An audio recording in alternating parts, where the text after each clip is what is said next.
Assalamualaikum warahmatullahi wabarakatuh. Pemirsa subscriber Ki Sunda anu satia satuhu manco di mana wae ayana. Dina dangat ayana urang neraskeun hanca dongeng Durihat di Luhur Ombak bagian ke-20. Ieu anu nganggitna Bapak Entang Sumarna. Sumangga supados teu nyangkolong teuing kana waktos wilujeng ngadangukeun. Atuh mama teh kebenaran bisa boga parahu nya ieu pisan parahuna teh.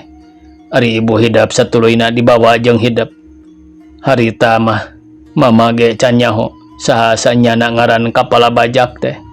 Tapi ku sabab mama kungsi nyamar kitu ge geus aya 2-3 bulan mama ngajadikeun tukang nguseup api-api ka sarung ka Pulau Kembung. Ku kateunengan jeung kabisa mama nyarita ka hiji penjaga eta kamar nu ngaranna Pardum kalawan Janakum. Bener kitu ngaranna teh. Sumuhun mama cobi teraskeun den datikah beki olohok. Tah mama teh di aku malah dibere samaak sagala cenah karunya kanu kaburitan terus disuguhan harita teh. Bari ngopi mama ngobrol nanya saha nu kagungan ieu gedong jeung saha istrina.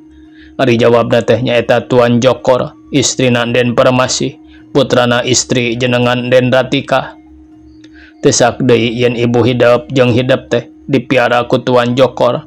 Ngan mama moal poho ka hidap sanajan mang tahun-tahun, malah welasan tahun tetepung oge. Sabab aya cirina nu ku mama kapanggih pisan. Waktu hidap dirampas pesona dina pepeuteyan aya tanda hideung segede bengkol. Coba geura ilikan. Den Ratika melong daknya rumah saboga tanda hideungna pepeuteyan sagede duit benggol. Den Ratika ngahulang asa-asa rek ngakuna.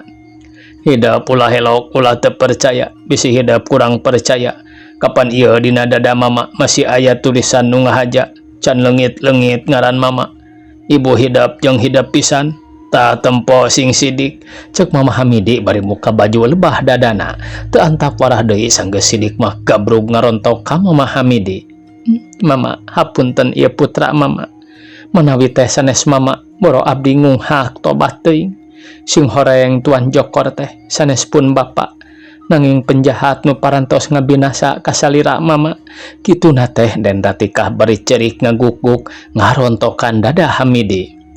Gelis tong cerik kehendak kadar urang kudu kieu pipisahan antara anak jeung bapa. Ngan bisi hidap rek neruskeun lalampahan mah geura jig ku mama didoakeun. Ngan di mana geus hasil mama sampur ku hidap. Mama moal jauh ti laut ieu. Mama Hamidi kituna teh bari netep. Satadina abdi teh bade ngiringan wae ka mama sareng bade nyuhunkeun tulung ka mama. Sakumaha anu disaurkeun ku mama nembe eta teh laras pisan. Rehna abdi nuju milarian Kang Jatnika nanging parantos sawengi ieu teu acan kapendak keneh. Mama lain teu nyaah, lain teu hayang maturan atawa ngantor, tapi lantaran mama ge keur aya hiji tujuan, jadi ayeuna mah jig wae masing-masing lalakon hidap peek jalankeun ku hidap mama ngadoakeun. Upami kitu mah kahartos abdi bade ngiringan kana dawuhan mama. Nanging nu bade ditaroskeun kedah ka mana abdi ayeuna. Ulah linglung gelis ayeuna mah jigara indit ka Pulau Rakata lain boga duduluran di ditu teh. Mama Hamidi geus waspada pisan. Oh sumuhun malih aya nu dipesepuh sagala ku abdi teh.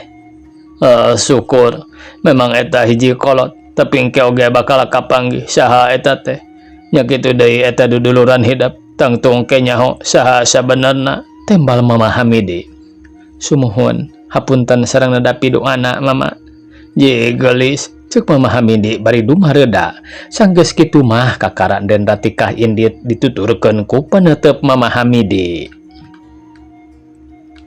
Panon poe geus manceran kira-kira tabuh 11 berang harita teh. Poe eta sapoe saputing ti saprak Jatnika panggih jeung Pardum sarta Janakum terus nuju ka Gunung Rakata. Malah jam 11 poe eta teh Jatnika geus tarurun ka basisir Gunung Rakata. Tuh geuning aya aki-aki keur cingogo dina catang. Saha eta teh ceuk Jatnika barang nempo hiji aki-aki jamrong cingogo dina catang kai. Sumuhun cobi we manawi tiasa kapendaku urang jalana neroskeun ka eta aki-aki tembal pardum kitu deui Janakum. Ayu atuh tembal Jatnika bari lempang ti heula rek nyampurkeun aki-aki tea. Punten Bapak, Jatnika amit kasih Bapak tea. Sumangga Ujang. Geuning aya urang kota bari angkat ka mana? Tembal si Bapak bari marah main nu sakitu bewasna tur hideung mani matak pikasieun nyaeta Mbah Kapi nu ngajaga Herni. Ngahaja wae abdi teh Pak, mangga ngenalkeun abdi Jatnika. Sung Jatnika ngasungkeun leungeunna. Katampi Ujang, Mbah nu ngaran Kapi. Tembal Mbah Kapi, Jatnika ngahulang cek gerentesna. Baru disebut Bapak, geuning kahayangna disebut Mbah. Abdi pun pardum, Ki Pardum pipilweun ngasongkeun leungeun. Katampi ku Mbah. Sun, abdi Janakum tetinggalun. Katampi ku Mbah, sanajan Ujang ge ulun Mbah Kapi. Cara liik di dieu atuh Ujang, ngaso sareng Mbah. Mbah Kapi gek nyontoan dina catang. Sumuhun mangga tembal nutilwan bari gugek dariuk. Selersna abdi tembah aya nu nuju di pilarian nyaeta mamanawian Mbah uninga rehna gaduh adi nu jenengan Herni. Eta teh adi awewe anu mung hiji-hijina. Wartosna di dieu manahna nuju ka dalon-dalon. Jatnika nanyakeun kitu teh ngabohong ka hiji nyebutkeun adi, kaduana dilalebah dipaparah dacan manggih beja yen Herni kabur ti padalung. Pikeun Mbah Kapi mah geus ngartieun kana kabohongan Jatnika. Rupina wae sanes tuang rai tapi pionya. Agus masuk ngabohong ka kolot teh. Mbah Kapi nyerengeh bari netep ka Jatnika, atuh Jatnika kacida eraheunana. Asa katohyan ngabohongna sugan teh Mbah Kapi teu waspada. Rumaos Mbah, eta mah ulah kirang nyaha ngahapunten bae. Mbah nu langkung waspaos. Teu nanaon, memang Mbah ge ngarasakeun kanu ararano mah. Perkawis ning Herni aya dina cangkingan Mbah, malih ayeuna ge aya di dieu. Nuhun alhamdulillah menawi teh teu aya di Mbah. Atuh ngahaturkeun nuhun. Di mana ayeuna calikna Jatnika satengah ngarontok ka Mbah Kapi bakat ku bunga asa geus gok wae panggih. Ayo tuturkeun Mbah. Bari Jung Indit dituturkeun ku Jatnika jeung batur-baturna. Tah urang lebet ka dieu, ceuk Mbah Kapi bari asup ti heula tina lawang batu. Kasampak Herni keur wiridan lol Mbah Kapi bari pokna. Gulis, Eni geura cengkat. Ieu Mbah kasumpingan tatamu. Maksudna ka Nyai, mangga geura angkeun bae. Saha Mbah? Istri pamangga tamuna teh? Tanya Herni bari ngareret. Tong naroskeun ke kumbah urang piwarang lebat. Mbah Kapi ngelok deui kaluar rek niwarang asup ka Jatnika. Kasep Jatnika pek tepangan ka lebat didinya tuang raya teh. Tapi kangge si Ujang nu duaan mah wayahna ulah waka kalalebet. Kon Jatnika masih nati payun. Mbah Kapi ngarasakeun kanu rek sosonoan. Mangga abdi manggiringan bae Sun, timbal Pardum jeung Janakum. Abdi wae kitu, ceuk Jatnika. Sumuhun kasep mangga ka ditu. Ceuk Mbah Kapi bari terus ngingkig rek diuk deui dina catang urut tadi sarta dituturkeun ku Pardum jeung Janakum. Jatnika lalaunan asup kana lawang bari pupuntenan. Punten. Mangga calik, sora awewe mani halimpu tur pikeun Jatnika geus teu sak deui apal kana sorana yen eta teh Herni. Atuh gancang asup sarta geus pada pajonghok silih tetep heula keur Herni teu sangka yen bakal patepung. Kang, Herni ngarontok bari cerik sarta nyarita melas-melis. Herni, nah aya di dieu. Aduh, dedeuh teuing jungjunan engkang. Ku engkang lami di kantun. Nanging engkang oge kaayaan cilaka. Jatnika ngarontok bari nangkep ka Herni. Engkang, nuhun parantos diselametkeun ku pangeran. kalayan tiasa patepang deui. Herni nyaritana bari ngarangkulan ka Jatnika. Herni, engkang kalintang sonona. Engkege ku engkang didongengkeun ti asalna. Ayeuna geura tenangkeun wae heula emutanana. Jatnika ngusapan Herni lebas sirahna. Herni tangga serta cipanona rembay ngalir dina 2 pipi. Her, engkang sono teu tatapa sini deui tina bakat ku sono duanana nepungkeun kasonoan sorana jarempe tinggal ambekan pati ngarenghap. Engkang sora Herni kapengkek bangun nu eungap katindihan. Sono bogoh nu bareto cinta nu baheula ayeuna patepung deui sanajan geus heubeul kungsi papisah. Jatnika jeung Herni silih gabrug kalawan silih jeung cerikan.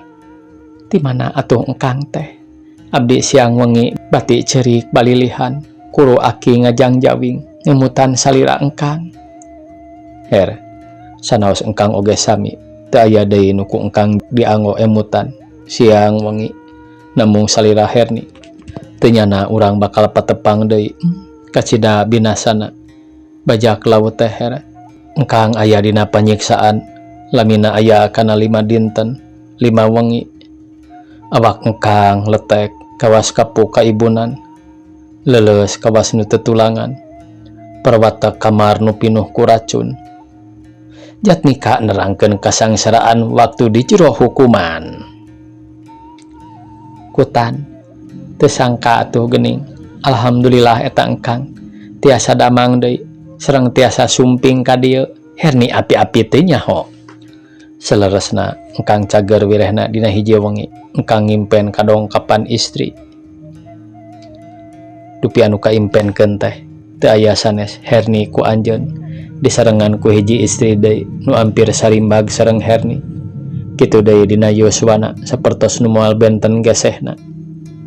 Salajengna Herni sareng si istri teh dina etangan ka engkang ngebutan ku kekemben. Nya harita keneh engkang teh lilir, badan engkang tiasa sabihara-bihari deui. Jag-jag teu sakara-kara.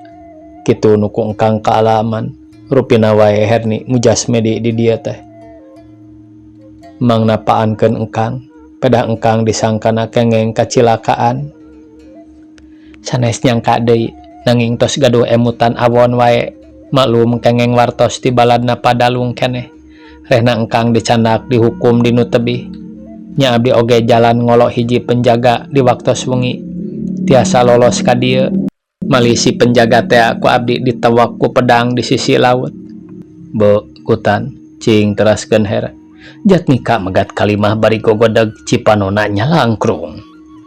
Saterasna mah abdi ngaprak ka jero gunung, nya pendak sareng hiji sepuh nu bewosan pikasieun rupina mah nyaeta nu nembe teh. Eta sepuh ka pendakna nuju nuaran kai ku batu seukeut. Ku abdi disampeurkeun, nya atuh abdi diaku ku anjeunna malah dipaparin barang teda sagala, nanging tedaeunana sanes barang-barang nu asa ku seuneu, tapi bangsa bongborosan sareng bubuahan bae. Salajengna ti eta abdi ditaros ku anjeunna, abdi nerangkeun sanes kanten maksad, nyaeta milarian engkang. Malih abdi nerangkeun asalna pang aya di Pulau Rakata. Anjeunna nangis, atuh abdi nya kitu keneh. Nya terasna anjeunna maparinan bongbolongan, rehna tiasa papendak sareng engkang. Upami abdi mujasmedi di guha ieu, malih di bahanan ajimat. Lami ti lami abdi kasumpingan hiji istri nu kawitna ti Nusa Kembung, jenenganana Ratika. Ratika, ke. Asa-asa engkang teh. Naon maksudna pang nasumping ka dieu? Kakara nyaritakeun Ratika ge Jatnika ngarenjag dumeh sarua jeung nu didongengkeun ku Pardum jeung Janakum. Geuning engkang sapertos nu parantos uninga, rupina engkang teu kantos papendak sareng anjeunna. Tanya Neng Herni bari seuri leutik sarta panonna semu nu ngadelekan. Sanes ari parantos pendak mah mung wartosna wae ti 2 jelema nu ngalanteur engkang. Tuh ayeuna oge dilaluar sareng Mbah Kahpi. Kaleresan 2 jalma teh tilas Tuan Jokor, nyaeta kepala bajak di Nusa Kembung, nu ngahukum ka engkang. Tuan jokor pisan ramana eta si istri teh.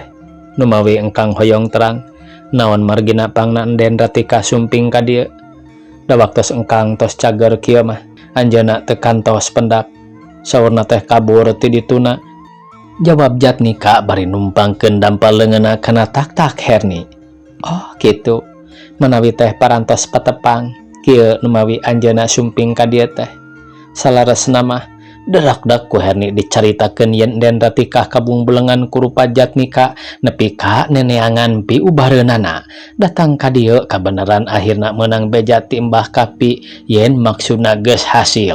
Melah den ratikah dititah neangan kawetaneun nusa kembung. Ngadengi kitu teh Jatnika asa ngarenjag aya oge era ku Herni manehna seuri leutik. Ah, Her mah moal nya cinta ka engkang. Be, atuh engkang mah kapantos. Jatnika nyaritana bari ngusapan pipi Herni hatena mah ting sareblak. Sawios atuh Kang, hawatos ka anjeunna sakitu bumelana teh. Dibelaan aprak-aprakan milarian pilandongeunana.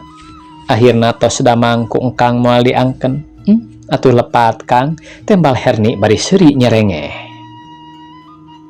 Ah, teu Her, kapan gaduh Herni? Jatnika beuki bareureum. Sawios atuh Kang, da abdi ge moal timburuan nganuhunkeun angguran mah. Upami ka engkang bade aya deui nu bumela, engkang ulah kagungan emutan nu sanes-sanes. Tembal Herni bari leungeunna ngusapan gado Jatnika. Naud karasana munggah nyeblak atuh pikeun Jatnika beuki wani karawak ku Jatnika ditawur ditanggei gadona sarta diteuteub. Nuhun upami Her kagungan emutan kitu mah. Salaresna engkang oge moal mangduakeun ka salira teh. Tetep Herni jungjunan engkang numpang payuna. Jatnika nyaritana semut dumareuda panonna masih antep neuteup kana beungeut Herni. Sami-sami wae Kang. Herni nyaritana dibarung ku imut ngagelenyu panon nu ceureuleuk ka tempona pating borelak, bulu panon carentik. Halis leutik ngajeliprit ka tempona matak pikabitaeun ditingali bibir nu ipis semu galing tur ambu coy. Semu kareueut atuh matak nambahan pikauruyeun. Karalak Jatnika neureuyaan kejo ka uruyna kumetap sarta neuteup teu kiceup-kiceup. Her, engkang teh sono Her. Sora Jatnika harosos kapengka kudaya birahi. Herni tengah jawab tapi unggek Jatnika rasana meninyak seluar awak ngageter. Dugdag jajantungna teu kaampeuh. Lep Jatnika tungkul. Punduk Herni ditanggei les sarana ngiles. Dua jalma teu aya nu ngucap deui tinggal ambekanana peting rarenghap lanjug silih gebosku hawa nu bijil tina irungna masing-masing. Sono beuki moho cinta nu beuki rosa duriat papada datang nepi ka teu ingat kanu keur ngadaraguan di luar mah jigana dianggap teu aya wae bakat ku nikmat-nikmatna silih seuseup. Satengah jam dilana kakara maranehna saladar tuluy cengkat bari silih teuteup sarta Herni semu nu rada kakalieusan ngarasa era. Kang, hayu orang keluar. Herni ngajakan dumeh ingat kanu di laluar geus tangtu ngadaraguan jeung tangtu karageteunana dabongan maranehna lila can are kaluar luar. Oh, mangga mohon nya ngarantosan di luar Mbah sareng rerencangan engkang tinusa kembung. Keur kitu teu kanyahoan. Assalamualaikum. Di luar nu pamit rek asup nyaeta Mbah Kapi tara-tara make pamitan heula itung-itung kode kanu dijararo bisi keur mecahkeun eusi nalok. Waalaikumsalam tembal Jatnika jeung Herni. Lol Mbah Kapi diiring ku hiji wanoja nu kacidak geulisna dedeg pangadeg mah teu beda ti Herni. Ngan dina pakulitan eleh saeutik ku Herni boga hejo carulang Den Ratikah koneng. Taya nu datang teh iwal ti Den Ratikah. Jatnika mah barang breh ningali oge ngarenjag tuluy olohok. Sarnud hatena ngadadak nyeblak. Ari Herni mah imut da geus wawuh. Wilujeng sumping ieu Herni ngabageakeun. Wilujeng tepang sami-sami ceuk tembalna bari panonna maling-maling nempo Jatnika nu harita Jatnika keur hareugeun. Mbah Kapi mah mesem wae nempo kaayaan kitu teh.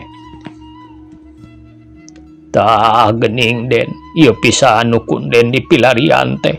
Ieu nu jenengan Jatnika teh. Mangga ngenalkeun sareng deui Jang, ieu teh Den Ratika nu tos bumela ka Ujang. Mbah Kahpi pok nerangkeun itung-itung mangjalanankeun asa-asaeun arek ngenalkeunana. Oh, sumuhun ngenalkeun Ratika. Dan Ratika bari maksakeun maneh nyolongkrong mihelaan ngenalkeun. Bari panonna mah ngareret ka Herni da rumah saera dumeh boga rasa nu ngora atawa nu rek ngarebut kabogoh batur. Sami-sami engka ngenalkeun Jatnika. Tembal Jatnika arap-ap eueup-eup. Ieu Ratika, aya oge geuning berkahna kengeng urang mujasmedi teh. Kang Jatnika tiasa damang deui. Nuhun Yi, cece parantos dibantuun ku Ayi. Herni nyaritana semu marah mai ngubaran bisi maranehna tan piraos dumeh era ku manehna. Sumuhun panginten. Nyaeta panginten ku abdi di pilarian di lautan teu kapendak. Da parantos aya di dieu. Rupina parantos lami aya di dieu dan Ratika semu nu maido. Nembe oge dinten ieu sadinten sareng we sumpingna teh. Kang Jatnika sumping, Ayi sumping, tembal Herni bari netep den Ratika. Seleresna engkang teh nembe, tembal Jatnika bari tungkul. Teu wani netep da sieun ditimburukeun ku Herni sanajan tadi Herni nyaritakeun kacida pasrahna ridho lamun dipangduakeun. Den Ratika oge nya kitu da sifatna awewe komo leuwih ti lalaki loba ka era najan hatena mah ngageremet leuwih-leuwih ti lalaki. Saharita jempling taya nu nyuara deui nu duaan mah tara rungkul, tapi Herni jeung Mbah Kahpi mah mararesem we maranehna teh. Tapi bubuhan lalaki teu burung we Jatnika mah maling-maling ku juru panon ngincer rupa Den Ratika ceuk geurentes hatena. Nya geulis ieu awewe teh. Kituna teh bari ting sereblak hate. Jigana wae Herni ngarasakeun kanuduaan sok sumawona ka Den Ratika, manehna boga rasa karunya. Tada teuing wae sonona diajam-ajam ti anggalna nepi ka diteteanganna ayeuna patepung pisan. Cacak manehna oge nu geus heubeul silih pikageget pendekna geus seubeuh pait peheurna hahadean jeung Jatnika. Ariku papisah heubeul mah geuning nepi ka poho di bumi alam bakatku sono-sonona. Kolesed Herni ngolesed bari pok ngajakan ka Mbah Kahpi. Mbah, abdi teh hilap teu acan kacai. Mangga Mbah atuh. Mbah abdi pangjajabkeun sanes ngabadagiakeun mung sok karareueung upami kacai sesoronganan teh. Oh, mangga da Mbah ge teu acan kacai, ceuk Mbah Kahpi ngartieun. Yi, hapunten ku cece dikantun heula sakedap. Mangga we di dieu ulah waka ka mana-mana. Bilih capek keneh. Engkang oge wayahna dikantun sakedap. Herni tuluy nangtung tetalangke sanajan nuduaan barengong oge gancang kaluar jeung Mbah Kahpi. Ari Den Ratika teu lemek teu nyarek asa kapegung ari era namah nataku mangka asa disungkun ditaringgalkeun dihaja ambeh jongjon duaan. Den Ratika gawena ngeluk tungkul bari ramona ngagoromel ngadudutan lukut batu anu empuk. Hatena mah tagtig tug tutunggulan teu puguh perasaan. Sedengkeun Jatnika dasar lalaki tong boro-boro jeung Herni nu kakara bobogohan sanajan ku pamajikan oge. Ari dina bongohna mah sok rajeun balanya deui kanu sejen. Teu kiceup-kiceup Jatnika neteupna bari jeung hatena ngaguruh ku pangaruh asmara, neteupna ti mimiti emokna nepi kana buah dadana. Tuluy kana potongan beungeutna tapi can wani nyarita sakemek-kemek acan. Itu ieu pada era. Den Ratika kacida ngarasa erana kudu diteuteup wae teh ceuk gerentesna. Beuh, ieu mah lalaki. Nah, lain pok-pok nyarita mah ulah melong wae. Lamun lain ditetep ku Kang Jatnika mah meureun ku aing ayeuna ge geus gaplok meureun ditampiling geurentesna kitu teh bari jeung ngadilak sernada hate dua-duanana pada nyeblak. Waktosna kabujeng se pamirsa kumaha cenah ieu sernedna teh. Sakitu anu tiasa kapihatur. Wassalamualaikum warahmatullahi wabarakatuh.